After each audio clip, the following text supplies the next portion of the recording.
आज हम आदिकालीन साहित्य की गुप्त भाषा, संध्या भाषा पर एक संक्षिप्त चर्चा करेंगे।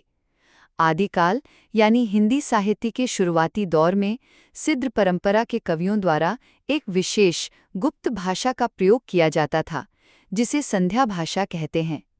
यह गूढ़ आध्यात्मिक विचारों को संकेतों में व्यक्त करने का माध्यम थी। आइए इसकी मुख्य बातें समझते हैं। पहला, संध्या भाषा सीधी सादी भाषा नहीं थी, बल्कि ये संकेतों, प्रतीकों और रूपकों से भरी हुई थी। सिद्ध कवि जब नाद बिंदु, शून्य या सुषुम्ना जैसे शब्दों का प्रयोग करते थे, तो उनका गूढ़ आध्यात्मिक अर्थ होता था, जो सामान्य समझ से परे था। दूसरा, इस भाषा को समझने के लिए विशेष साधना और गुरु दीक्षा की आवश्यकता होती थी।